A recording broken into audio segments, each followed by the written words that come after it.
Good day, everyone. My name is Rebecca Lilly with the International Association for Energy Economics. It gives me great pleasure to welcome you to today's webinar entitled Innovation in the Electricity Sector, a Startup Approach. We are grateful to Frank Felder and Rolando Fuentes for today's timely discussion. First, a little bit about the International Association for Energy Economics. We are the largest association specializing in the field of energy economics and provide a forum for the exchange of ideas, experience, and issues among professionals interested in the field. The organization produces 2 professional journals, a newsletter, and holds conferences and virtual presentations along with a host of other products and services that you can find at our website at www.iaee.org. If you're not already a member of the association, we welcome you to join. A few housekeeping matters in regard to today's webinar before I hand things over to our moderator. First, this webinar is being recorded for those that cannot participate in today's live event. If you have questions, please click the Q&A button at the bottom of the Zoom window and type in. We've allocated time at the end of the webinar to read and answer them. And now I would like to introduce you to our moderator, Professor Frank Felder, Program Director for Renewables and Utilities at CAPSARC. Frank, over to you. Great, thank you very much, Rebecca, and of course the IAEE for all this efforts. I know it has the upcoming conference in Tokyo we were just discussing before we started, and then in February it will be here in Riyadh where I'm located and co-hosted by CAPSARC. So today's topic is timely, it's important. Innovation is one of those issues that everyone's for, we're not quite sure how to get at. And so Rolando and some other colleagues, including myself at CAPSARC, have tried some approaches, kind of a bottoms-up approach, and Rolando will go through his work in a moment. He's a research professor of finance at IGADE in Monterrey, Mexico, and a visiting researcher here at CAPSARC. So Rolando, we look forward to your presentation. Thank you. Thank you very much, Frank, and thanks to all the participants for being here. Good morning, good evening, good afternoon, depending on where you are. Let me show you the work that we've been doing at CAPSARC with regards to innovation in electricity sector. So the title of this talk is Mapping the Innovation in the Electricity Sector, a Startup Approach. And I want to stop a little bit in the word mapping. So we are trying to figure out from putting some pieces together to try to understand the direction of innovation in the electricity sector. And we use this the work that startups are doing to do this. So the idea behind this project is that lead times in the electricity sector are long. So when we think about 10 years time, for example, it is actually the midterm. No, I mean, it's not something that is too far away as it will be in some industries. And the reason is that it takes time. No, so we take this in our favor, in our advantage, because we think that we can know the shape of innovation in the midterm by analyzing what innovators are doing at the moment. Yeah, some will fail, some will be successful, but we can have at least some a glance, a good idea of how things might evolve in the future. And the reason to do this is to anticipate these changes and plan accordingly.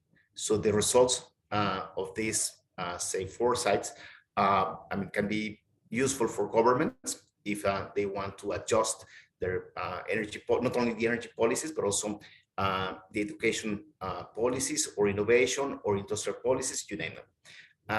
So think of this also as an initial literature review. So the process, I'm going to walk you through the process that we did to reach the results that I'm going to present you. So there will be some limitations that we will try to address them with taking some assumptions or some other tactics.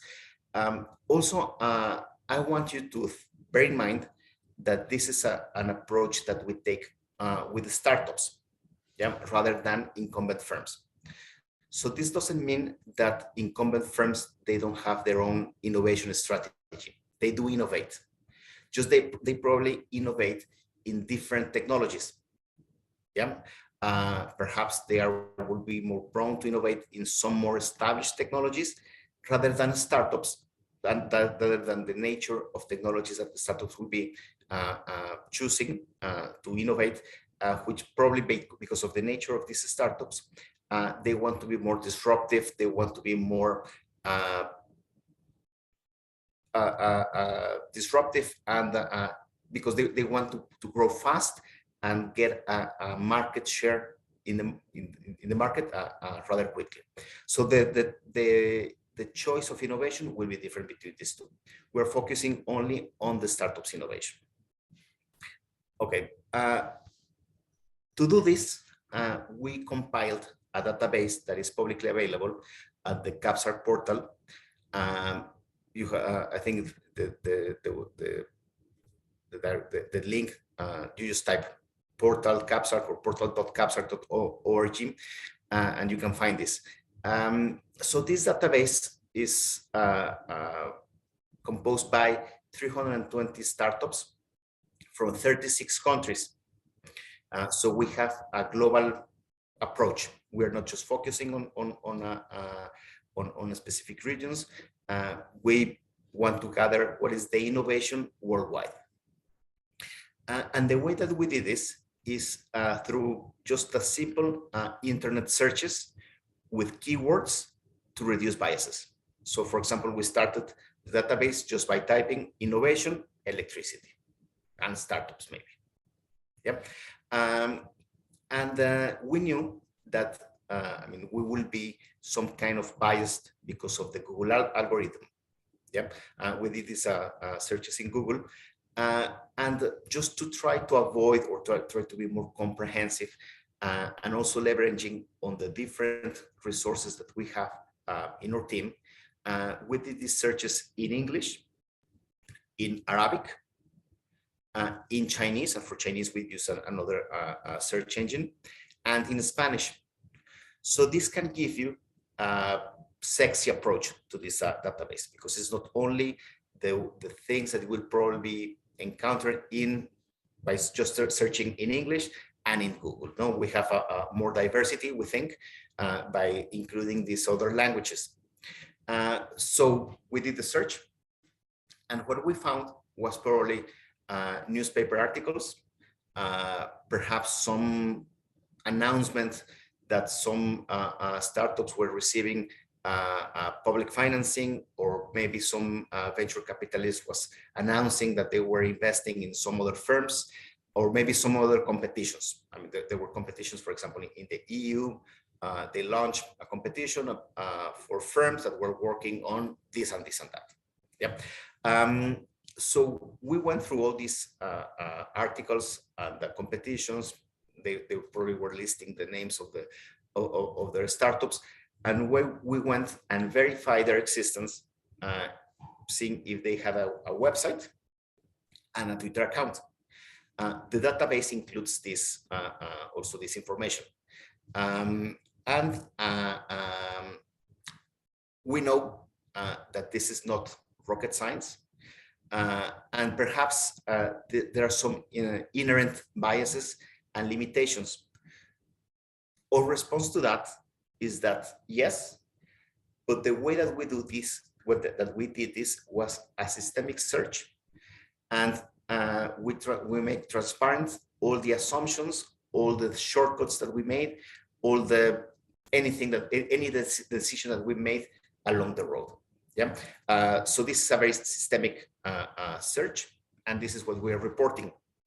Now, we have, as I said, this is the way that we started the database, and we added information, let's say, before or backwards the startup, and forwards.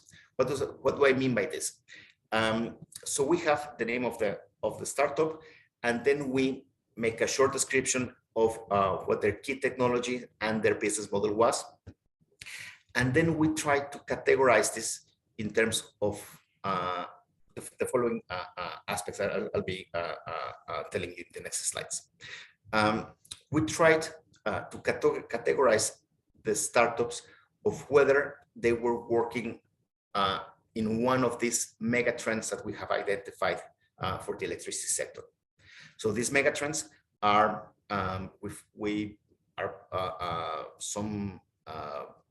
I mean, it's a common knowledge. It's something that people have in the past mentioned that these were the 4 megatrends that are affecting the electricity sector. And I think that most of you will agree with these megatrends. So the first one is decarbonization. Decarbonization, I mean, as you can imagine, is all the efforts, all the technologies, all the businesses that have the ultimate objective of reducing emissions, tackling climate change, something like that. Yeah, to decarbonize the electricity, get rid of those emissions. The second megatrend that we identified is digitalization. So this digitalization is really interesting because it's an application of IT technologies in the electricity sector. They were not, however, developed or thought to be applied only for the electricity sector. Yeah, they can be applied for transportation, for example, for telecom, for you name them. However, these applications are probably sometimes in search of problems in the electricity sector that we haven't thought about them. The third megatrend is distributed. So this is basically all the efforts, all the trends that want to break the paradigm of the vertically integrated electricity sector. Yeah. So here we can include storage, PV panels, maybe some of the technologies that could be included in the other two. However, we identified these startups in the distributed as a distributed megatrend if they were really focusing on this paradigm of breaking up a vertically integrated sector. And the last one, which is probably the newest megatrend, is electrification. So this is all the applications, all the efforts, all the trends to use electricity in sectors that traditionally have used other sources of energy. Yep, instead of using gasoline, you use electricity. So we categorize these startups by saying, okay, this looks more like a decarbonization or digitalization or distributed or electrification. Of course, there can be some, I mean, some startups might be working in 2 of them, for example. But we decided, I mean, we made the arbitrary decision to place them in one instead of another if we thought that their main focus, by reading their value proposition, if they were better classified in one or another. Once we did this classification, there are many technologies that can be part of these megatrends. Yeah. So we identified 43, we call them technological domains, that work or are part of these megatrends. So, I mean, just to make it very easy, for example, decarbonization, well, you have wind technologies, for example, or solar panels. Yep. In digitalization, we have different. We have artificial intelligence or blockchain or digital platforms, or sometimes we also included if they were recording and selling data or using some kind of application like that. Yeah. In the distributed solar panels, storage, the usual suspects, and in electrification, I mean, the key technologies will be electric vehicles or some kind of technologies that are used for buildings, no, for the electrification of heating, for example. Yeah. Well, so we identified this, that there are 43 technologies that these startups are working on these technologies. So we have now the startups, we have their megatrends, and then we have the specific technologies that they are working on. Now, not all innovation is the same. So we then categorize the value proposition and the technology of these startups based on three formats, or in three different ways to categorize innovation. The first one is how the OECD categorizes innovation. The first one is product innovation, where there is an improvement in a well-known product. The second type of innovation is that it can be a process innovation. So for example, say that we do a process where we forecast demand of electricity. Yeah, if there is a technology that helps us to forecast better electricity demand, well, that will be an innovation in a process innovation in electricity. The third one that they identify is business models. If they produce a new business model, no? Think, for example, outside the electricity sector of Uber or Airbnb. Yeah, I mean, these were business models that didn't exist in the past. In our case, most of these new business models will have to do with innovation, digitalization, perhaps the use of platforms. Yeah, and this is related to the third one, to the fourth one, which is if an innovation creates or changes the market structure. Yeah, so for example, a platform will be an addition of a digital platform in the value chain of electricity, because that didn't exist in the past. So that's one, and that is very straightforward. There are other two frameworks of innovation that we analyzed and that we classify these startups. The first one, I think, is the author is Chesbrook, and he classifies innovation on whether or not problems that they are solving are well defined or not, and if the technological domain is well defined or not. So for example, if the problem is well defined and the domain is well defined, they call it sustained innovation. If the problem is well defined, but the technological domain is not really established, they call it breakthrough innovation. If the problem is not well defined and the domain is not well defined, this is disruptive. Or blue sky thinking, that if the problem is not, if the problem is not well defined and the solution is not well defined, they call it blue sky. And I made a mistake. If the problem was not well defined, but the domain was, it was a disruptive innovation. So for example, just to give you an example that you can understand our way of thinking. A well-defined problem will be decarbonization.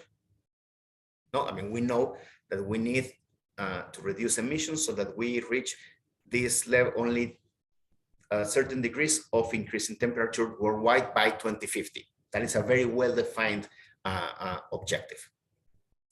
A well-defined technology, for example, is if any improvements in solar panels. Yeah, you want them to be lighter, easier to install, that produce more power, etc. Sometimes, for example, as I was saying in the previous slides, the technological domain is well defined. Think of blockchain, but the problem is not. Yeah, so this is or the application of blockchain in electricity is not really defined. So there are some searches in different applications, and but they haven't yet nailed it. Yeah, of how to what will be the end use of this.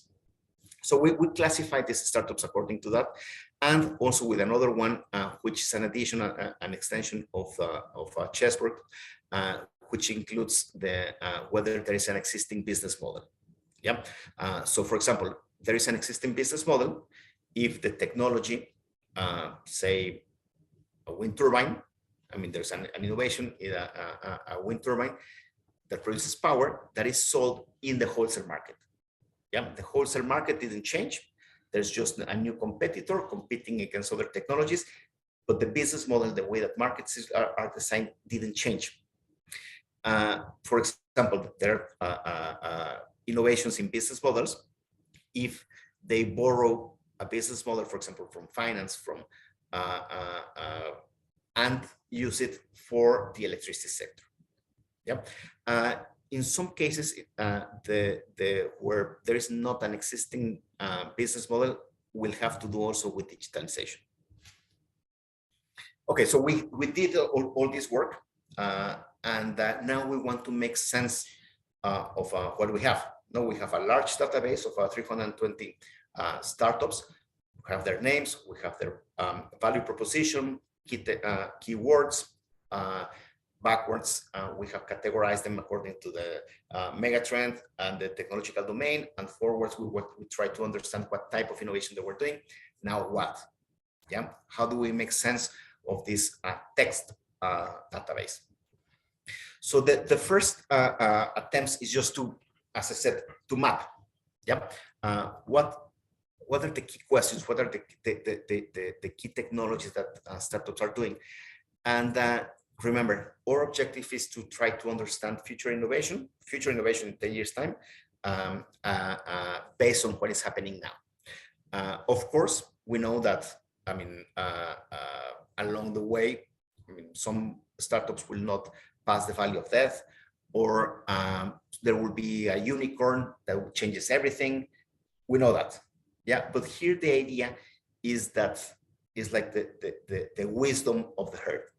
The more people are working on some specific technologies, the most likely it will be that that technology will be successful. Yeah, so that is the idea. And based on that, we start making sense of this database. So the first is, what is the key megatrend that startups are working on? And again, this is not rocket science, but when you put numbers on this and proportions, I mean, it can change the way that you think, that you see things, or at least that's what happened to me. So almost all, sorry, the largest share of startups work on decarbonization. Yeah, around 40% of our sample of our startups. That is followed by digitalization with around 25-26%. That is followed by distributed with 22%, and a small share work on electrification. Perhaps, as I said, there is this mega trend didn't start at the very same moment. Perhaps this might change over time, and electrification will gain some share of this apple pie if we redo the exercise in a few years' time. But the first one is the decarbonization is the key megatrend. And in the next slides, I will be delving on each one of these megatrends, what is happening inside these megatrends. So then we plot all the technologies, all the technological domains, and see to see if there was what were the key technologies if we don't all together, without bearing in mind whether they belong to some megatrend or not. And surprising and not, the key technological domain that where most of the startups are working is on solar PV, by far. This is followed by startups working on storage, then by startups that work on artificial intelligence and electric vehicles. And from there, I mean, you start seeing startups working on platforms or wind or blockchain or transmissions or materials, etc. But the key winners, I mean, the key technologies will be then solar PV, storage, artificial intelligence, and electric vehicles. Now, when we delve a little bit more in the decarbonization megatrend, the key technology is a solar panel. No, I mean, we can deduct that because megatrend was the main megatrend, and the key technology was solar PV. So this is the key technology working on that the startups working on this field of decarbonization work on. Now, what are they working on within solar panels?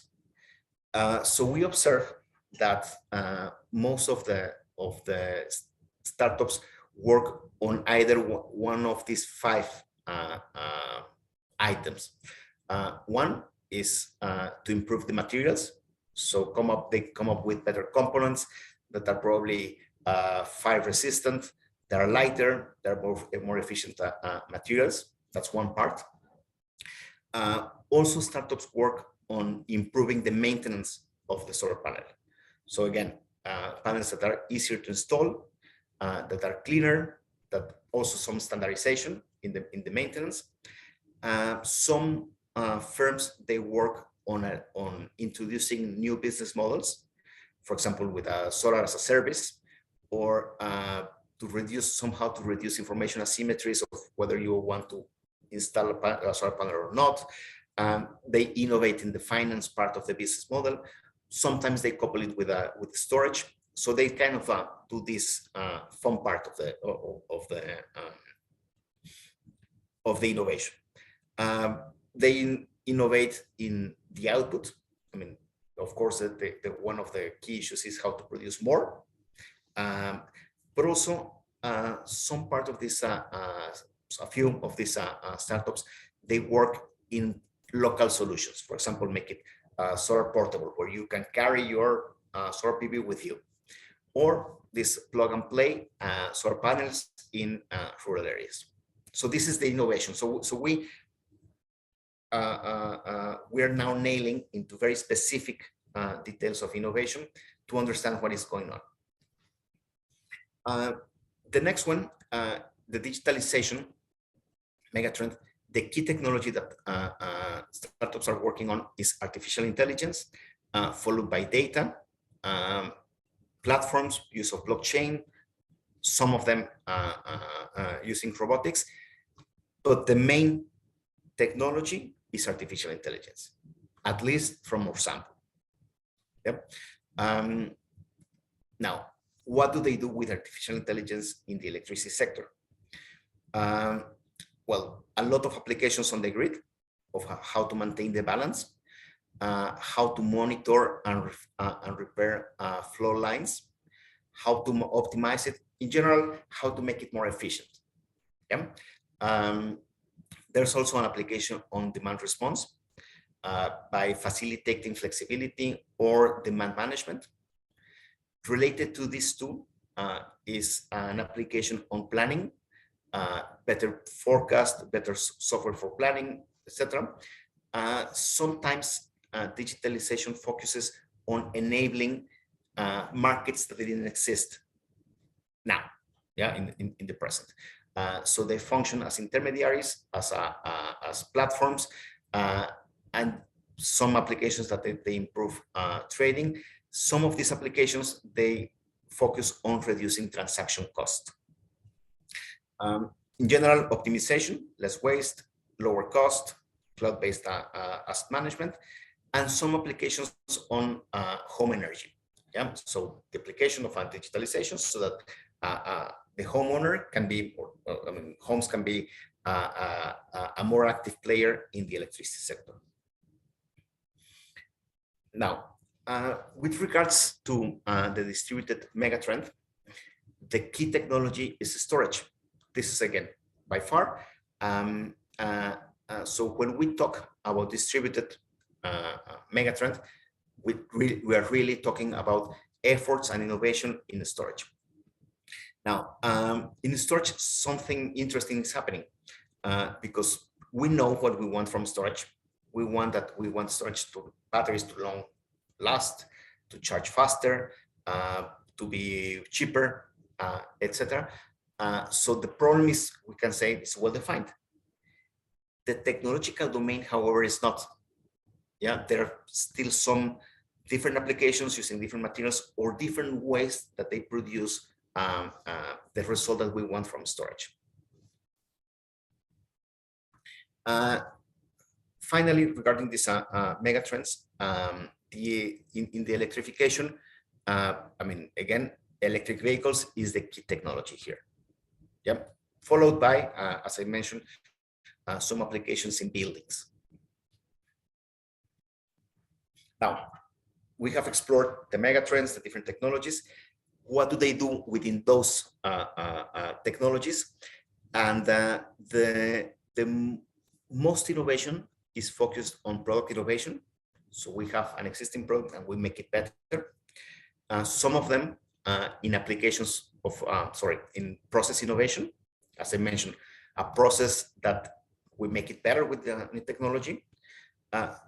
Fewer focus on business models, and fewer focus on really radical changes in the industry structure. So what this chart tells us is that regardless of what we think about innovation, it tends to focus again on more incremental innovation, products and processes, and less in more disruptive ways of thinking the electricity business. Okay, so with these ideas, I want to propose to make 5 propositions about the future of electricity in the midterm. If we think that the more the merrier, the more people working on something will be, that will be the norm, then we can think that in the future, the electricity sector will be more decarbonized and more digital. With PV solar, artificial intelligence, and storage playing the most important part of the business in the near future. Well, in the near future, in 10 years' time.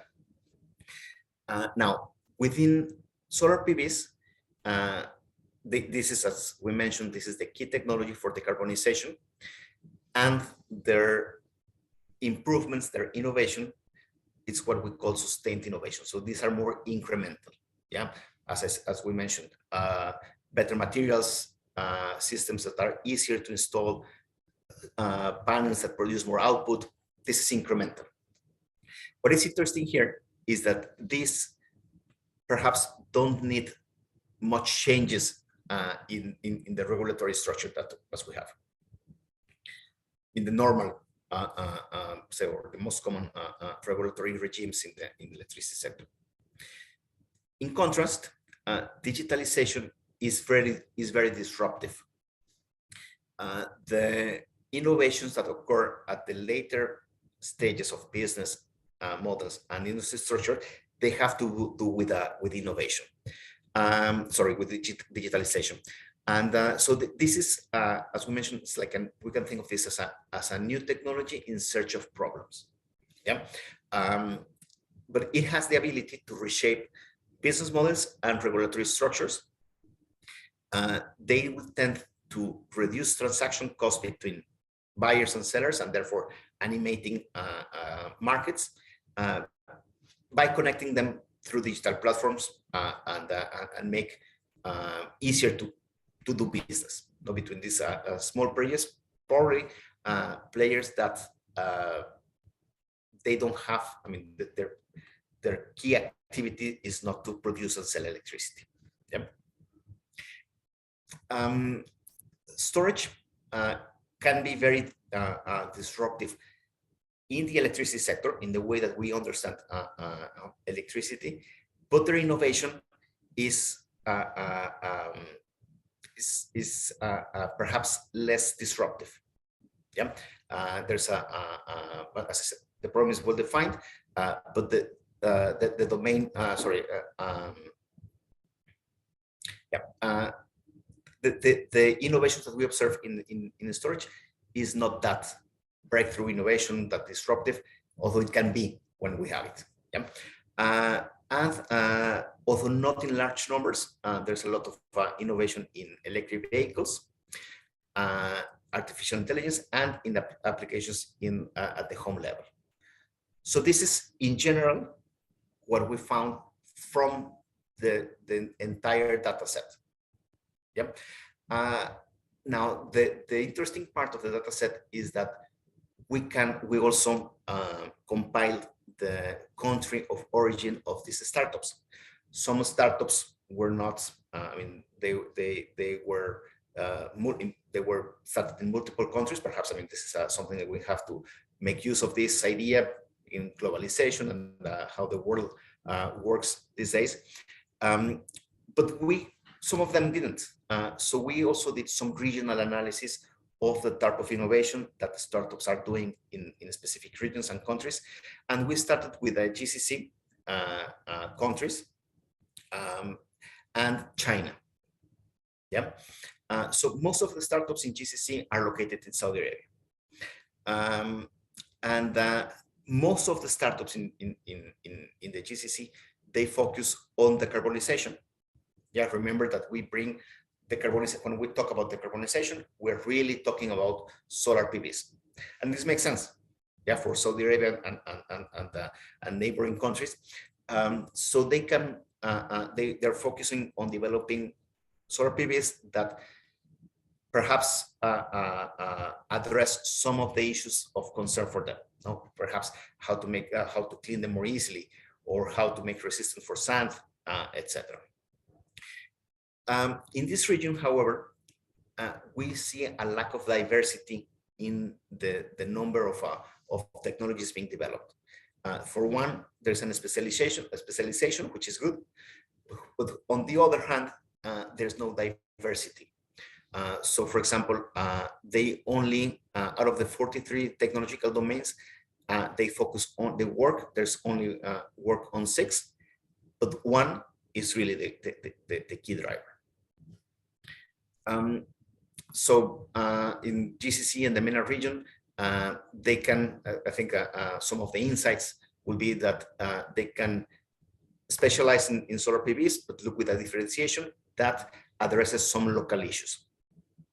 And if they wanted to solve the issue of diversification, digitalization, focusing on digitalization will be a good strategy because one, there's not so many, and it is, as I mentioned, the key disruptive part of the future business. Now, the second region that we analyzed is China. China is really interesting. It has a very well-balanced portfolio of innovation. If you observe from this graph, I mean, they have startups in basically every single megatrend.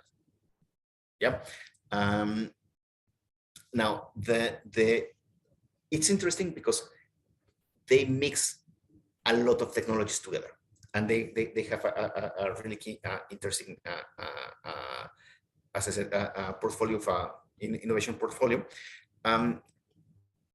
Although the main megatrend that they are working on is digitalization, the key technology that startups are working on, most of the Chinese startups are working on, is storage. Yeah, so we see that diversification in innovation. How can this be? Well, because in order to have a high share in digitalization, they work on a number of digital technologies and applications. Yeah, but the main one belongs to another megatrend, which is distributed. Another interesting part is that the work that the second most important technology that Chinese startups are working on is EVs. Yeah, and EVs are really lagging in the rest of the other countries, at least from our observations and at least from our startups. So this makes Chinese startups are taking the lead in this technology. So just to summarize, the main megatrend in China is digitalization. It includes several technologies. And although digitalization is the main megatrend, the main technology is storage. That, as I mentioned, we classified it in the distributed megatrend. The second one is electric vehicles. That is by far, Chinese startups is by far the startups that work in the largest numbers in comparison to the rest of the world. And another interesting observation is that although solar PV is the main technology in the rest of the world, it is not in China. Yeah, perhaps we're observing some diminishing returns of solar manufacturing, for example, or perhaps, I mean, this has to do with the fact that we are analyzing startups, and startups prefer technologies that have larger rooms for innovation, for growing as well. And perhaps, I mean, they observe that solar PV is a more mature market. Yeah, but again, these are just observations from this data set. And I think with this, I finished the presentation. Great, thank you, Rolando. There were two questions in the chat, and I think you addressed both of them. One is how innovations vary across regions and countries, and you selected two, GCC and GCC, MENA, and China. If Sahid has further questions on that, post them if you want to drill down on that. And then Felipe asked a question which you partially addressed, or which is to discuss more about startups in the decarbonization and storage categories, which you really did partly in China, addressing its emphasis or shift, it seems, at least in the startup innovation area, to storage from solar as a response to digitalization and decarbonization. Yeah. Let me stop there and see if you want to add to what I just said. Yes, I mean, in these two regions, first the question about the regional innovation. I mean, these two regions we have dealt a little bit more because for own interest, and also because, I mean, these are the regions that are probably less accessible to other readers because of the language, you know? And we want to make use of the expanded capability that we have in the research of these startups by using Chinese and Arabic language.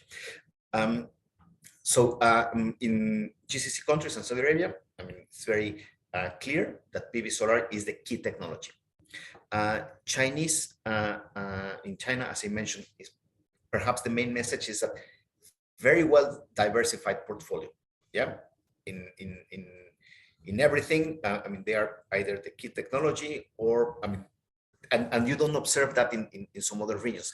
So what I'm going to say about, for example, the UK and the US is just what we remember. You know, when you are constructing the database, you start to think, oh, look at this. No, in the UK, for example, a lot of startups, they do work on the electrification of, we put it in the category of buildings, but it's more like the what they call the market of comfort.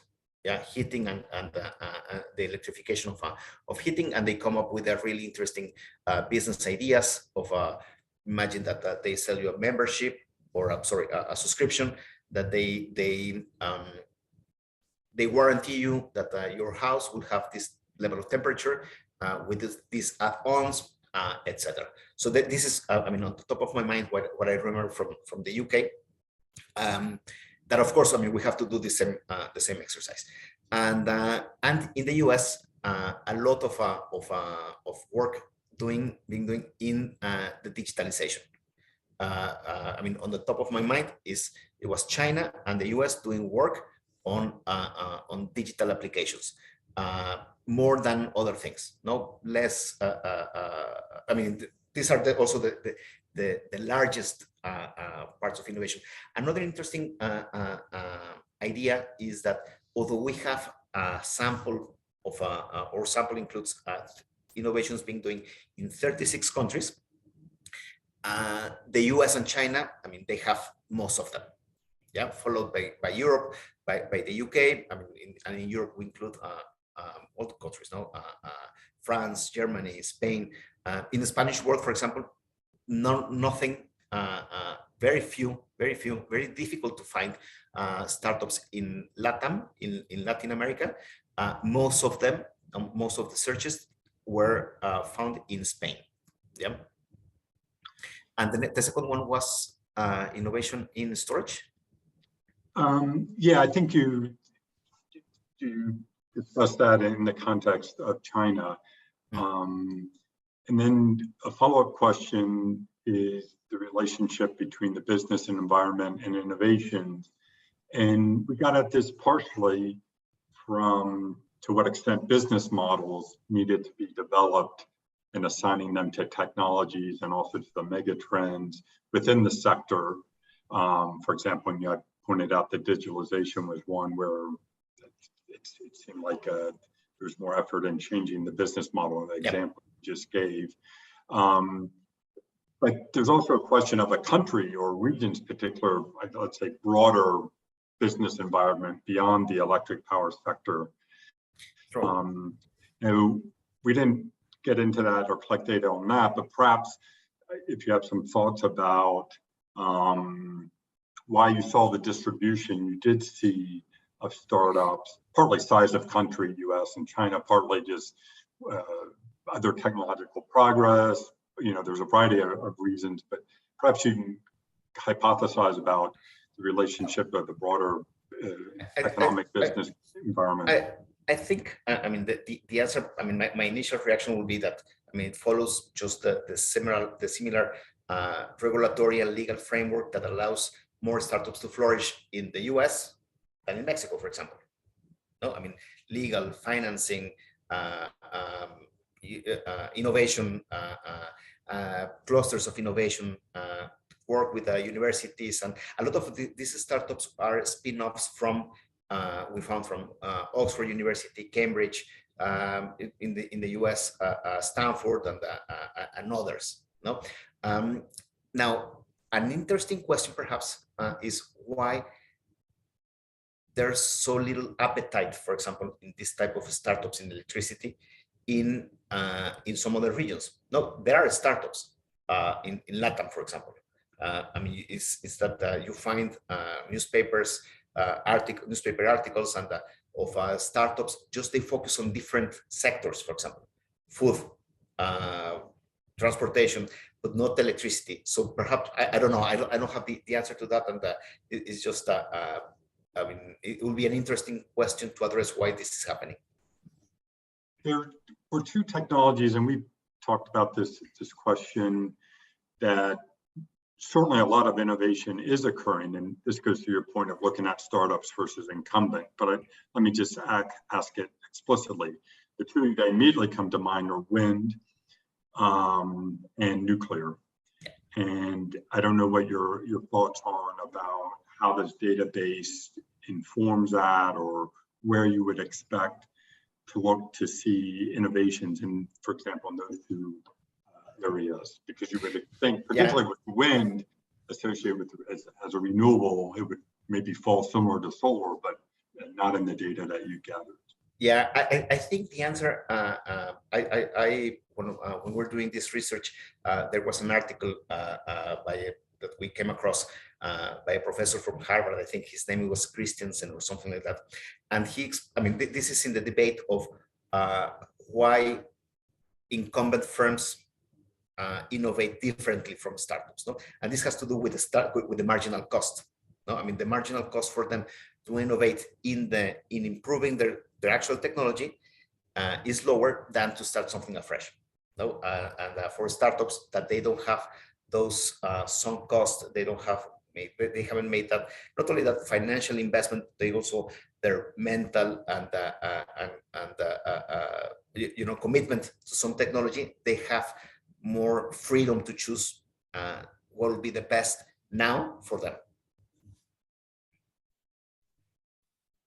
Yeah, and partly it could just be in the case of nuclear, to do innovation in nuclear requires just lots and lots of money. Yes. In addition to, so that's part of that. And you probably go in counterflow, no? If more people want to, there's probably more financing for decarbonization than for, although nuclear can be regarded as a decarbonization as well, but of new technologies addressing climate change or reducing emissions, venture capitalists, for example, will be more keen on investing in those type of firms than in a well-known industry such as nuclear.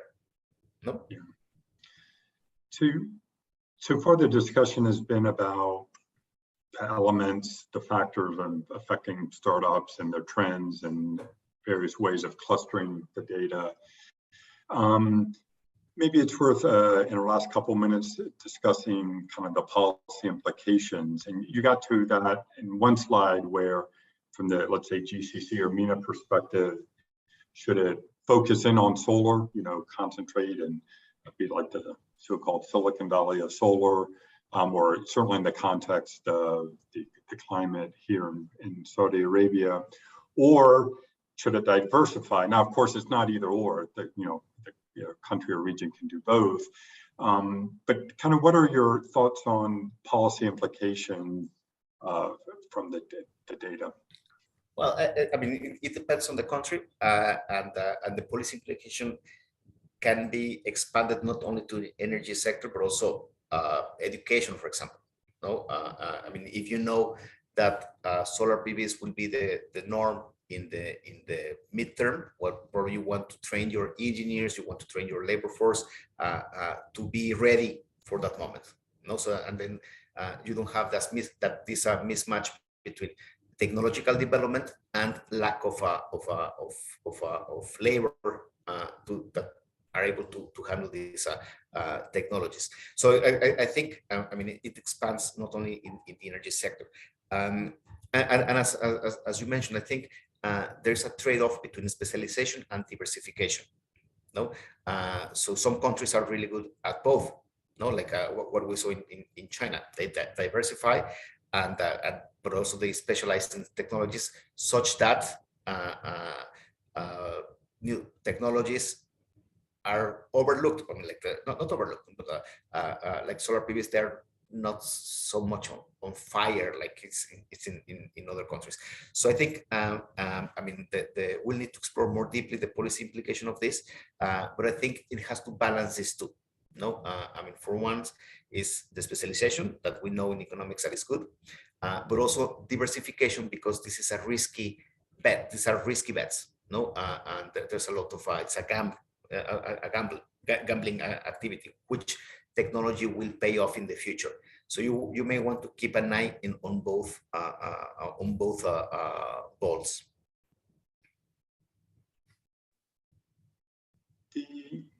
Yeah, no, absolutely, and the linking and policy to innovation and innovation to policy is very challenging, and for a variety of reasons that you talked about, business model, industry structure, just pre-existing conditions such as a technological focused university system, or digitalization. It wouldn't be not surprising at all. You didn't present the data, but suspect the U.S. as you mentioned is ahead, partly from Silicon Valley and IT and so forth. So where the industry looks to another industry, as you said, to find a problem to solve or set of problems to solve.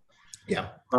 Now, your future work, or we've discussed, is, and this is an element of networking, right? So these innovation networks are, also are driven by just contacts and policies and personalities, and the person with an idea is used to working in this country or region or environment or set of players, and then she spans out her network, and then that produces results. So talk a little bit about the importance of trying to map the particular networks and how one could think about that. Yes, I think I mean the future work can be expanded vertically and horizontally, and perhaps diagonally, right? So, for example, an interesting aspect of this data set is that we capture the Twitter account, no,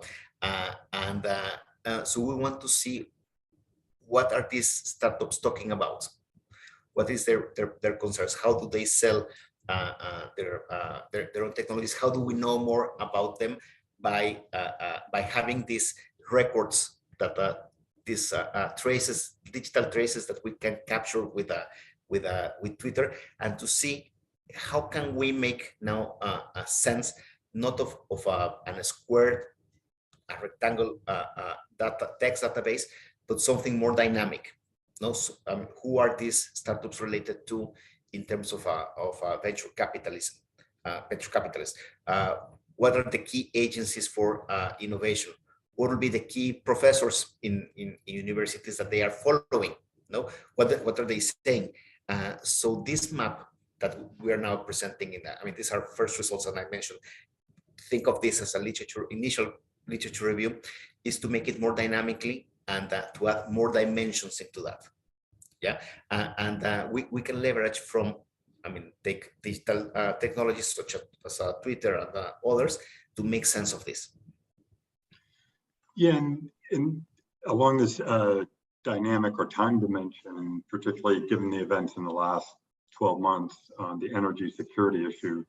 So this work was initiated before kind of energy security took, I wouldn't center stage or reappeared as something that, it seemed like long forgotten, at least in many contexts, is now center stage. Yeah. And maybe there's an area too, we'll see how, how much are new ideas that weren't on the table, let's say in your data set, appear to address energy security, or the reconfiguration, the realignment, yes, or the extension of these existing 48 technologies or so you picked out to, now of course there's huge overlap, in the renewable space, for example, but it'll be interesting to see how that affects startups, yes, and then work you just alluded to. I don't and know the emergence of new, perhaps we have to have a future megatrend of energy security. Yeah. Good. Well, this wraps it up. I'll wait 10 or 15 seconds in case there's any other questions. Obviously, people should feel free to reach out to both of us or either one of us. And you'll be presenting this in Tokyo coming up. Yep. And we continue to work on that. And just as a reminder, the data set is publicly available. Yep. All right. Well, again, I'd like to thank the IAEE and Rebecca and Dave and all their efforts, and all of our participants, and of course to you, Rolando, as well, for all your work on this issue. Thank you very much. And just to, if you have future questions, just drop us, Frank or myself, an email. Great. Thank you very much. I don't know if I turn it over to Rebecca, but we're done from our side. IAEE wishes to thank both Frank Felder and Rolando Fuentes for an outstanding webinar. This webinar will be available on IAEE's website for future download. If you're not a member of IAEE, we encourage you to join by visiting www.iaee.org. We thank you for attending, and I officially close this webinar.